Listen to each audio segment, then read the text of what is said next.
সরাসরি স্ক্রিনে কিন্তু তোমরা ষষ্ঠ শ্রেণীর থার্ড সেমিস্টার অর্থাৎ ফাইনাল পরীক্ষার ইংলিশের কোশ্চেনটা দেখতে পাচ্ছ। ফুল মার্কস তোমাদের রয়েছে 70 আর সময় তোমাদের রয়েছে 2 ঘন্টা 30 মিনিট। তোমাদের যেহেতু ইংলিশ কোশ্চেন পেপারে উত্তর করতে হয়, সেহেতু প্রথমেই তোমরা তোমাদের নাম, রোল নং আর সেকশন লিখে তারপরেই কিন্তু প্রশ্নের উত্তরগুলো শুরু করবে। দেখো, প্রথমেই তোমাদের একটা সিনের প্যাসেজ দেওয়া হয়েছে, একে থেকে রয়েছে read the following text and answer the question given below. খুব ভালো করে তোমরা কিন্তু প্যাসেজটা পড়ে নেবে, তারপরেই কিন্তু প্রশ্নের উত্তরগুলো শুরু করবে। দেখো, এর থেকে প্রশ্ন দিয়েছে টিক দ্য কারেক্ট অল্টারনেটিভ। প্রশ্নের মান রয়েছে 1 করে 1 × 5 = 5। এখানে মোট 5টি প্রশ্ন দেওয়া রয়েছে, প্রশ্নের মান রয়েছে 1 করে 1 × 5 = 5। বিয়ে থেকে রয়েছে write T for true and F for false statements in the boxes given below. প্রশ্নের মান রয়েছে 1 করে 1 × 5 = 5। সি থেকে রয়েছে অ্যান্সার দ্য ফলোয়িং কোশ্চেন। প্রশ্নের মান রয়েছে 2 করে 2 × 5 = 10।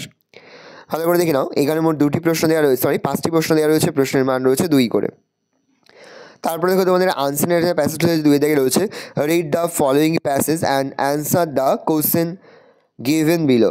খুব ভালো করে তোমরা কিন্তু আনসারের প্যাসেজটা পড়ে নেবে, তারপরেই কিন্তু প্রশ্নের উত্তরগুলো শুরু করবে। দেখো, এর থেকে প্রশ্ন দিয়েছে fill in the blanks with words from the above passage. খুব ভালো করে তোমরা কিন্তু প্যাসেজটা পূরণ করবে। বি থেকে রয়েছে write T for true and F for false in the boxes. প্রশ্নের মান রয়েছে 1 করে 1 × 5 = 5। সঠিক করে প্রশ্নের পাশে যে বক্স রয়েছে সেখানে তোমরা ট্রি লিখবে, আর যদি ভুল হয় অর্থাৎ ফলস হয় তাহলে কিন্তু বক্সের পাশে তোমরা এফ লিখবে।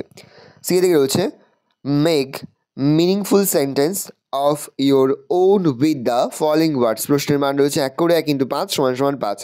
তারপরে তোমাদের গ্রামার অ্যান্ড ভোকাবুলারিতে প্রশ্ন করা হয়েছে, 3 থেকে রয়েছে fill in the blanks with article and preposition. প্রশ্নের মান রয়েছে 1 করে 1 × 5 = 5। 4 থেকে রয়েছে right what kind of sentence the following আর। প্রশ্নের মান রয়েছে 1 করে 1 × 5 = 5। পর রয়েছে 5 থেকে fill in the blanks with appropriate verb in the basket. প্রশ্নের মান রয়েছে 1 করে 1 × 5 = 5। 6 থেকে রয়েছে মোট তোমাদের 5টি প্রশ্ন, প্রশ্নের মান রয়েছে 1 করে 1 × 5 = 5। দেখে নাও। তারপরে দেখো, 7 থেকে মোট তোমাদের 5টি প্রশ্ন দেওয়া হয়েছে, প্রশ্নের মান রয়েছে 1 করে 1 × 5 = 5। আনসিনের প্যাসেজ থেকে তোমাদের কোশ্চেন দেওয়া হয়েছে find words from the passage in question number 2 that mean the same as the following. তারপরে তোমাদের রাইটিং স্কিলের মধ্যে তোমাদের প্রথমেই রয়েছে একটা paragraph writing. Write a short paragraph in about 80 words on your favourite season. ভালো করে দেখে নাও, এই রয়েছে টোটাল তোমাদের থার্ড সেমিস্টার অর্থাৎ ফাইনাল পরীক্ষার ষষ্ঠ শ্রেণীর ইংলিশের কোশ্চেন পেপার। ভালো তোমরা কোশ্চেনটা দেখে নাও।